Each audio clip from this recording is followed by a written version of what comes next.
Halo, selamat pagi pemirsa, apa kabar Anda hari ini? Senang sekali dapat menjumpai Anda dalam berita Papua hari ini. Saya Yuni Rumbarar bersama tim redaksi telah menyiapkan sejumlah berita menarik dan aktual bagi Anda. Berikut 3 berita utama.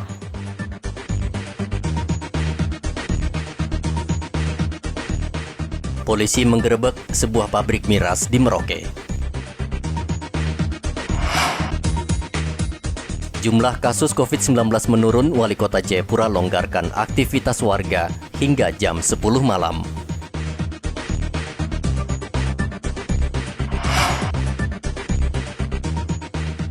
Ingin segera belajar tatap muka, ratusan pelajar di Merauke divaksin.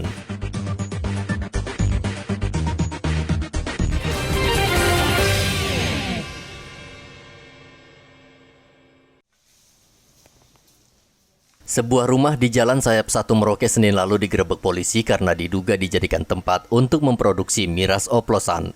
Sebelumnya, polisi mendapat informasi dari warga yang resah karena miras oplosan sudah banyak menelan korban. Polisi menyita sejumlah barang bukti seperti kompor, drum, alat suling, dan minuman keras yang sudah dioplos. Anggota monitor ternyata ada pabrik minuman Milo, minuman lokal yang dibuat di jalan pembangunan Sayap 1 dekat Stadion Katalpal. Jadi bahan bakunya dibawa dari kuler. Dari kuler kemudian didatangkan ke Merauke, dimasak di Merauke. Dan ini adalah pemain-pemain lama yang sudah sering mereka buat, kemudian sempat berhenti dan mereka coba lagi untuk melakukan kegiatannya lagi karena kita ada beberapa waktu kita tidak melakukan tindakan sehingga mereka pikir aman untuk mereka melakukan aksinya lagi. Berapa banyak barang buktinya disita Polsek? Jadi barang bukti yang diambil kemarin ada 5 ember besar, tetapi itu sudah satu embernya sudah dimasak bahan bakunya, sedangkan yang tinggal 4 ember. Kemudian ada 5 gen yang sudah dimasak. Iya, yang sudah jadi sopi. Jadi gen 5 liter. 5 liter ya? Iya. Kemudian untuk peralatan industrinya semua disita ya? Semua diambil karena itu cuma terbuat dari bambu dan plastik. Plastik ya? Iya. Selain menyita barang bukti, polisi masih memeriksa pemilik rumah dan sejumlah orang yang terlibat. Saat ini di Merauke banyak beredar minuman keras oplosan yang dibuat tanpa standar tertentu dan ilegal. Miras oplosan ini sangat laku dan digemari karena dijual dengan harga murah. Muhammad Ridwan melaporkan dari Merauke, Papua. Ini kasih fermentasi dia berapa lama baru? Seorang pencuri ditangkap karena diduga membobol sebuah rumah di Merauke. Warga belakang kompleks Rumah Sakit Merauke sebelumnya mencurigai temuan pengeras suara dan kabel yang terletak di sebuah rumah. Berdasarkan laporan warga tersebut, polisi kemudian bergerak menangkap seorang pemuda yang diduga merupakan pelaku pencurian. Ya, Pak Majid ini semalam berhasil ditangkap di mana nih Pak Majid? Informasi dari Regu Lama, pencurinya ditangkap dari belakang rumah sakit. Apapun yang curi itu ada kabel, tang, dengan loudspeaker. Dengan peralatan gurinda ya semua ya? Ya, dengan gurinda. Pelakunya gimana Pak untuk sementara ini? Sementara diamankan di Rutan Polres Merauke. Ada berapa orang pelakunya? Sementara 1. 1 orang. Tapi dicurigai lebih dari 1 orang ini Pak? Nah, diperkirakan seperti itu, mungkin lebih dari 1 orang karena berat. Polisi masih menunggu laporan resmi dari warga yang kehilangan pengeras suara dan saat ini pelaku ditahan di sel Mapolres Merauke. Polisi meminta warga yang merasa kehilangan segera melapor. Pencurian saat ini marak terjadi di Merauke karena banyak orang yang kehilangan pekerjaan akibat pandemi. Muhammad Ridwan melaporkan dari Merauke, Papua.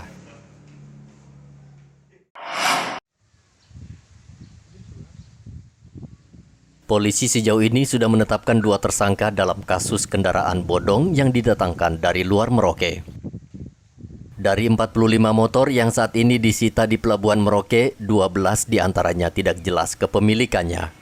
Polisi masih mengusut kasus ini dan meyakini kedua tersangka sebagai penyelundup motor itu dari luar Merauke.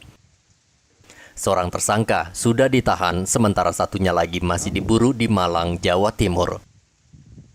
Kasat Reskrim Polres Merauke AKP Agus Pombos mengatakan motor yang tidak jelas kepemilikannya ini akan dianggap sebagai hasil kejahatan. Di Malang itu sampai sekarang belum ada informasi dari kesatuan di sana, Polres Malang. Tapi sudah koordinasi ya Pak ya? Tapi kita sudah koordinasi, kita sudah kirimkan DPO-nya. Berapa orang teman? Itu satu orang. Satu orang ya? Satu orang. Nah dia posisinya seperti apa dia yang sementara DPO ini? Yang sementara kita kejar ini DPO, dia posisinya dia sebagai pengirim. Jadi setiap barang-barang dari masuk ke Merauke dari dia sana. Oh gitu. Dia kumpulkan dari di sana. Ya itu bisa dari pencurian, bisa dari penggelapan motor, ya seperti itu.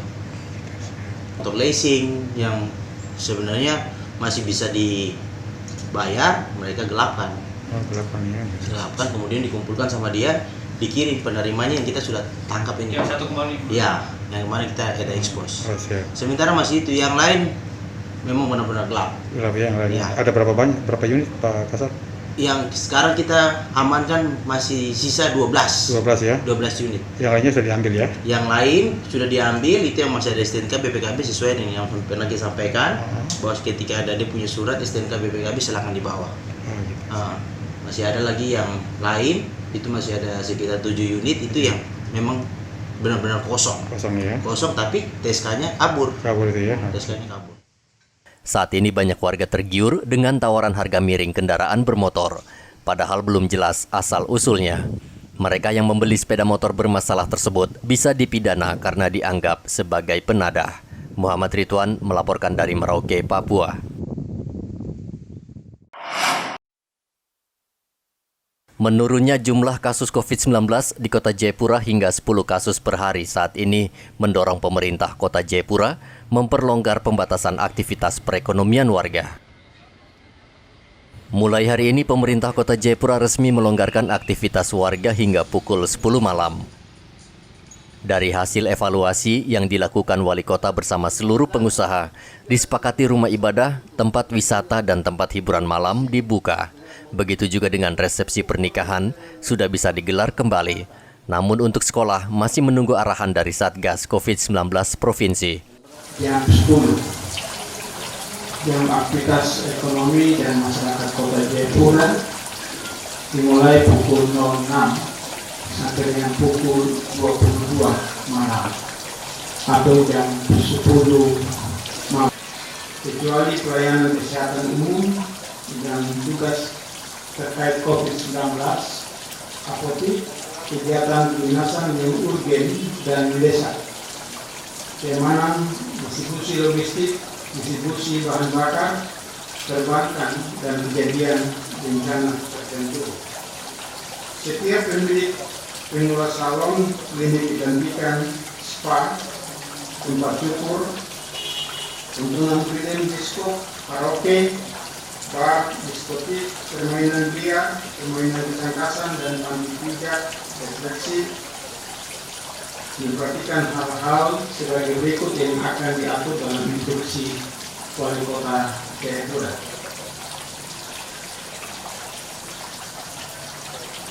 Juga dengan tempat ibadah, diperhatikan hal-hal yang akan kita atur sesuai dengan ketentuan instruksi Wali Kota yang tadi saya sampaikan tadi. Untuk perhotelan, penginapan mematuhi ketentuan yang akan kita atur dengan instruksi Wali Kota. Hingga saat ini pasien yang dirawat di rumah sakit dan isoman berjumlah 1.414 orang, sementara yang meninggal dunia sejak Januari mencapai sekitar 260 orang. Hendra melaporkan dari Kota Jayapura, Papua. Vaksinasi pelajar di Merauke terus gencar dilakukan Pemda bekerja sama dengan TNI Polri. Kali ini vaksinasi digelar di SMA Johannes Merauke. Siswa begitu antusias untuk divaksin karena mereka sudah tidak sabar untuk belajar tatap muka di sekolah. 200 lebih siswa di sekolah ini divaksin. Dengan vaksinasi ini mereka sedikit banyak akan terlindungi dari serangan COVID-19. Kau kelas berapa? Kelas 9 SMP. Ini vaksin yang keberapa? Yang baru pertama kali. Baru pertama kali datang vaksin sini, siapa yang suruh? Ibu guru yang suruh. Ada kesadaran sendiri juga? Iya, Kenapa mau vaksin, Hans? supaya terhindar dari Corona gitu ya.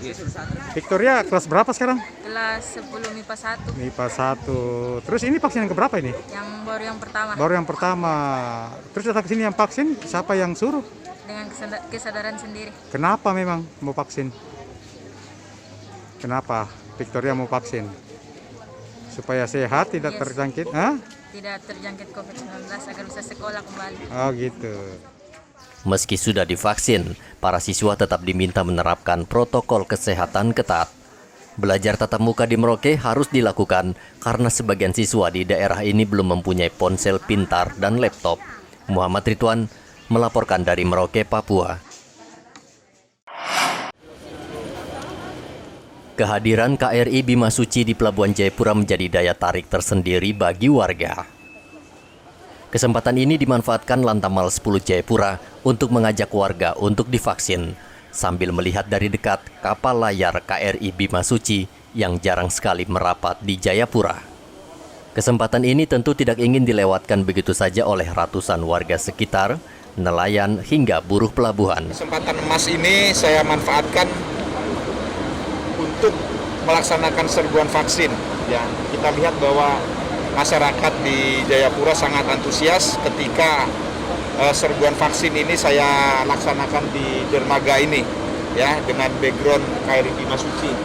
Kita lihat masyarakat sangat antusias dan ternyata ini merupakan salah satu hal yang menarik, ya, salah satu hal yang menarik minat, ya, dan saya lihat sebagian besar yang datang ini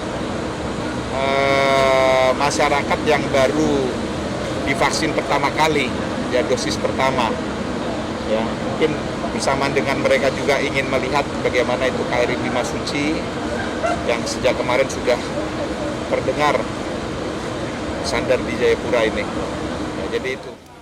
Sejak Januari lalu, Lantamal 10 Jayapura telah memvaksinasi lebih dari 15.000 warga kota Jayapura. Diharapkan sebelum Oktober, 70% warga kota Jayapura sudah tervaksin. Hendra melaporkan dari kota Jayapura, Papua. Sebagian besar kematian akibat COVID-19 di Merauke disebabkan karena penderita tidak divaksin. Jumlahnya mencapai 90%. Mereka meninggal di rumah sakit maupun di rumah saat isolasi mandiri. Data Dinas Kesehatan Merauke menunjukkan pasien yang meninggal umumnya bergejala berat dan memiliki penyakit penyerta atau komorbid. Ya, hasil identifikasi kami terhadap pasien-pasien misalnya yang meninggal, ini sebagian besar memang belum divaksin. Ya, jadi untuk mereka yang dirawat sementara ini seperti apa, Dok? Yang mereka yang belum divaksin itu apa? Nantinya mau divaksin juga atau gimana, Bu? Iya, nanti kan sama aja kalau dia terpapar COVID, mau yang misalnya dia tidak dirawat pun yang terpapar COVID kan pasti nunggu ada waktu 3 bulan kan setelah terinfeksi baru bisa divaksin. Ya. Selain itu juga kan yang kebanyakan meninggal itu kan dengan komorbid. Komorbid, ya. Bisa aja karena ada komorbid atau penyakit-penyakit yang sementara diderita sehingga yang bersangkutan kan tidak bisa divaksin. Dinas Kesehatan Merauke meminta warga agar segera divaksin sehingga bisa terlindung ketika terpapar COVID-19, minimal tidak mengalami gejala berat. Hingga saat ini sudah 212 pasien COVID-19 yang meninggal dunia di Merauke. Menyebarnya varian Delta menjadi penyebab meluasnya penularan COVID-19. Muhammad Ridwan melaporkan dari Merauke, Papua.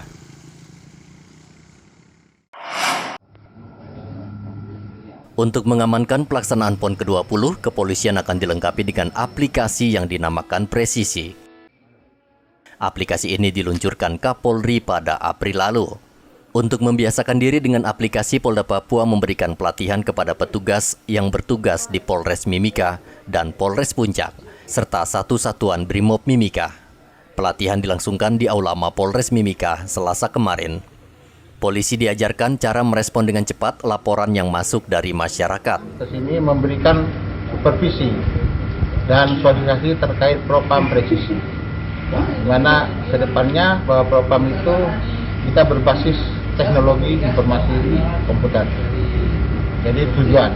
Yang kedua, kita mengecek juga kesiapan Polres yang ada yang kita inginkan terkait pelaksanaan nanti PON dan sebagainya. Untuk yang terlibat sekarang ini adalah Polres Timika sebagai tuan rumah, Polres Asmat, Polres Puncak, dan juga Brimob Den B. Untuk Propam dari Polres seluruh jajaran. Jadi kita kebetulan untuk di wilayah Timika ini adalah termasuk zona 2. Jadi kita sistem organisasi zona 2 itu di Timika, terus zona 1 di Jayapura, dan seterusnya. Ini kedepannya akan dilaksanakan. Kalau sistemnya sudah untuk di Polda, tetapi untuk Polres masih ke depan. Artinya ke depan ke Polres itu wilayah di Polres ini kan harus membutuhkan beberapa perangkat yang ada. Untuk di Polda sudah. Jadi sementara ini baru tingkat Polda. Nah, dan terkait ini juga masalah rekrutmen ke depan. Informasi dari pimpinan kan rencananya nanti ada PMK, kita dari Propam itu ada penelusuran mental kepribadian itu dilaksanakan di Supanda. Makanya sekalian saya akan memberikan sosialisasi terkait pelaksanaan PMK itu. Polda Papua juga akan menguji coba aplikasi presisi ini di 28 kabupaten dan 1 kota di Papua akhir tahun ini. Aplikasi presisi dibuat agar bisa memantau kinerja polisi di lapangan, serta memudahkan mereka untuk melayani masyarakat dengan cepat. Selain itu, dengan aplikasi ini seluruh tingkah laku aparat di lapangan bisa terpantau dan dilaporkan langsung oleh warga. Dari Mimika, Papua, Igobat Momolin melaporkan.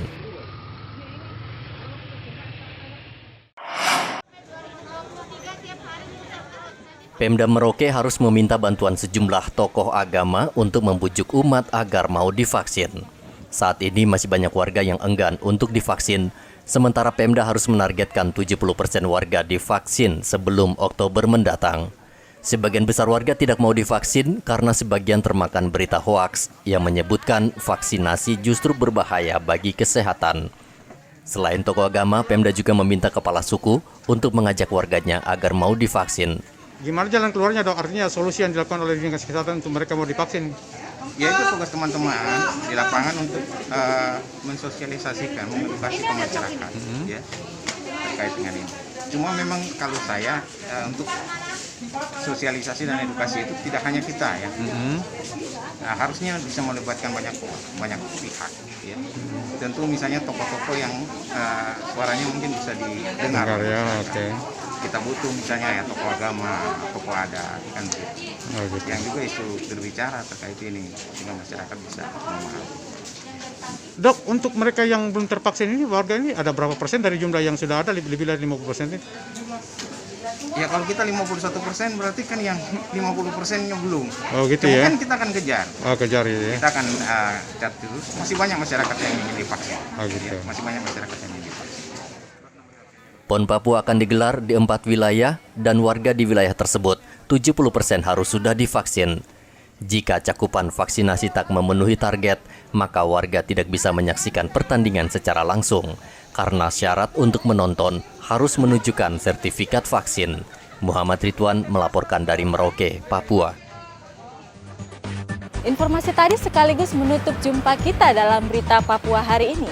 Akhir kata, saya Yunirum Barar bersama tim redaksi yang bertugas mengucapkan terima kasih atas perhatian Anda. Selamat pagi, Wanyambe.